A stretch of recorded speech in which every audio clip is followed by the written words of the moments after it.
So I've got a problem in the 250 budget reef. Now, the tank itself at the moment is absolutely thriving. In fact, it's better than thriving. It is perfect and it is running on full throttle. Coral's growing really well. Everything's doubling in size. Now, the budget reef itself was built, as it's titled, on a budget. The tank, the rock, the sand, the equipment, everything was free or second hand. We've got the reactor and the grow light for the Cheeto is homemade or non-aquatic. But like I said, the tank is absolutely thriving. The parameters are spot on, the lighting's spot on. I know my power rate's at different levels. The flow rate is absolutely perfect. Everything is thriving in this tank. But the one problem that I've got is I've got a hammer that over the last month or so has started to deteriorate and not look too good. Now, even though all coral is dipped before it goes into my tank, as it's always recommended just to rid of any nasties that you may not want to have in the tank, what I'm gonna do today, just to try and get it recovering and try and get it back on track, is I'm gonna dip it again, just in case there's any nasties or anything that's decided to bury itself in there that we may be able to get rid of through dipping the coral. So I thought, while I'm doing it, I'll film it, add it to the how-to archives on Tank TV, and I'll show you how it's done. Let's go dip it. Right, so everything's pretty much set up and ready to go, and it's pretty simple. So a quick run through of what you need. So you're gonna want two containers with tank water in and tank water only. Also, just make sure you've got enough water in there and they're deep enough to fully submerge the coral. One's gonna be with tank water in for the coral to sit in like it is now, but also to be rinsed off and washed off after the dip. Another container, which is what the dip's gonna go into. Obviously, the dip itself, I've always just used NT Labs coral dip. This isn't a sponsored video, it's just what I've always used. You can make it yourself, but using peroxide. If you're not confident enough or you don't trust yourself, just grab yourself. It's not the cheapest, you know, 10, 15 quid for a dip, but it's gonna last you a couple years if you're not adding too much coral at once. The dip itself, gloves. Now, I'm gonna be wearing my glasses today, but wear goggles. Safety is important. You know, I've had an incident before. If you follow the channel, you'll know I had a little incident with my eye and an accident. Gloves, just to protect your hands. Goggles, I'm gonna wear my glasses today, so it's all safe. That's all you're gonna need, and I'll show you what to do now.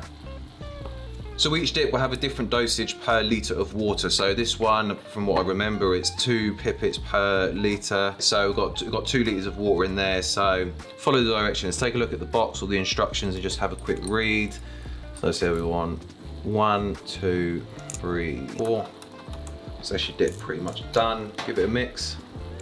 And then what we're gonna do is we're just gonna drop the coral in there. This hammer, I've actually cemented it to a rock because I've got a delightful hermit crab in there that's the size of an absolute tank that flips all my coral over that's sat in the sand. Drop it in the dip mix, give it a shake, get that dip in there. Like I said, again, usually most dips are sort of 5 to 10 minutes for the coral to sit in there. Give it time. I'm gonna give this a 10-minute dip because like I said, it's had a dip before. I really just want to push it to the maximum of how much. I'm going to dip it and treat it. We're going to give that 10 minutes now. Like I said, read the box, see what the sort of recommended time is, 5, 10 minutes.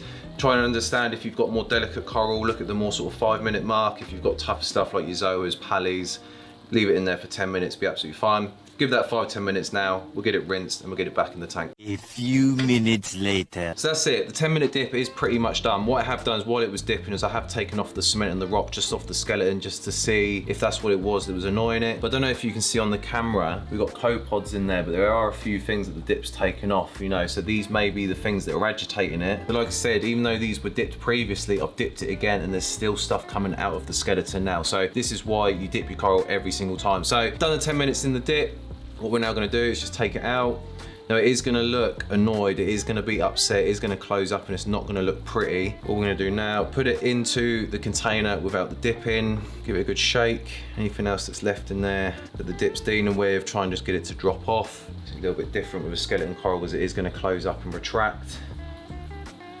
And that's it, you've dipped your coral. So like I said, 2 containers, tank water in one, tank water in the other one, but with the dip mix in. 5, 10 minutes, or depending on what it says on the box and the instructions. Dip it in there, pop it back into the container with just tank water in, give it a good shake, and it's ready to go back in the tank. There you go, and you're done. That's pretty much it. 5, 10 minutes and you've dipped your coral. Now guys, dip your corals no matter what. I know what it can be like. You've left the local fish shop, you're excited, you want to get the coral into the tank, you want it to start looking beautiful. Take your time and dip all your coral before it goes into the tank. Like I said, for the sake of 5, 10 minutes dipping it, 15, 20 minutes in total setting it up, getting it dipped and getting it back in the tank, it could save you a lifetime of problems and issues and introducing stuff into the tank that you don't want. Now, yeah, after you dip the coral, it's gonna look like crap for the next maybe couple days, couple weeks. It's gonna sulk and it's not gonna bring itself out. But as you saw through the video, there was stuff that was dropping off the coral, even though it was dipped before it went in. Dipping it again was getting rid of some of them nasties off of the coral itself. Again, if you've got a bit of coral that's sulking, it's not looking great, again, just give it another dip to find out if you've got anything in there that can get rid of. Hopefully it's helped. If you're looking for more fish keeping advice, hit the subscribe button